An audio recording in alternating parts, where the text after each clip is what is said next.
कभी अगर बनना हो तो बाज बनना, लेकिन कभी तोता मत बनना। तोता बोलता तो बहुत है, लेकिन ज़्यादा ऊंचाई तक उड़ नहीं सकता।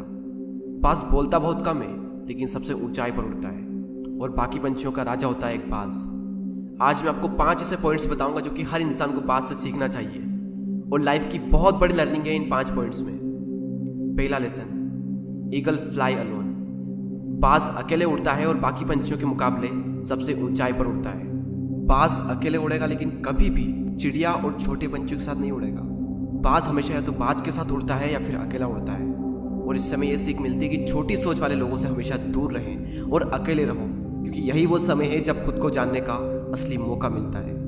दूसरा लेसन, बाज का विजन बहुत ज़्यादा क्लियर होता है और बहुत ज़्यादा स्ट्रॉन्ग होता है। बाज अपने शिकार को 5 किलोमीटर दूर से ही देख लेता है और जब एक बार उसे अपना लक्ष्य दिख जाता है तो उसके बाद चाहे रास्ते में कितनी भी मुश्किलें क्यों ना आए, वो अपने लक्ष्य को हासिल करके ही दम लेता है। इससे भी एक बहुत बड़ी सीख मिलती है कि अपना विजन क्लियर रखो और उसे हासिल करने में फिर चाहे कितनी भी मुश्किलें क्यों ना आए, पीछे मत हटो उस बाज की तरह। तीसरा लेसन, बाज कभी भी मरे हुए जानवरों को नहीं खाता, वो हमेशा जिंदा शिकार करता है। और इससे हमें यह सीख मिलती है कि जो हमारा पास्ट है वो मर चुका है, तो अपने उन मरे हुए सड़े हुए थॉट्स पर ध्यान मत दो और अपनी आने वाली ताज़ी फ्रेश जिंदगी पर ध्यान लगाओ।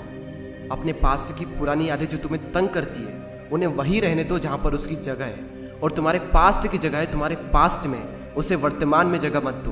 क्योंकि एक बार अगर तुम्हारा पास्ट तुम्हारे प्रेजेंट में आ गया तो तुम्हारा पास्ट तुम्हें कभी प्रेजेंट में नहीं रहने देगा। पास्ट में तुम्हारे साथ कितना भी बुरा क्यों ना हुआ हो, वो सब यादें, वो सब थॉट्स मर चुके हैं, और उस बाज की तरह बनो जो कभी भी मरी हुई चीज़ों को नहीं खाता।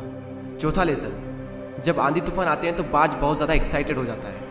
जब बारिश होती है तो सारे पंछी छिपकर बैठ जाते हैं, लेकिन बाज को बड़ा मज़ा आता है। जब तेज हवाएं चलती है तो बाज उन हवाओं के सहारे और तेज़ी से ऊपर की ओर उठता है, और ऊपर उड़ते उड़ते इतना ऊपर उड़ जाता है कि बादलों से भी ऊपर पहुंच जाता है।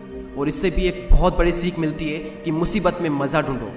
और नेपोलियन हिल ने एक बार कहा था कि हर बड़ी चुनौती अपने साथ में एक बहुत बड़ा अवसर लेकर आती है। तो उस बाज की तरह तुम भी अपने अवसर को पहचानो, और जिस दिन तुमने अवसरों को पहचान लिया तो सारी मुश्किलें तुम्हारे नीचे होगी और तुम उन मुश्किलों के ऊपर होगे।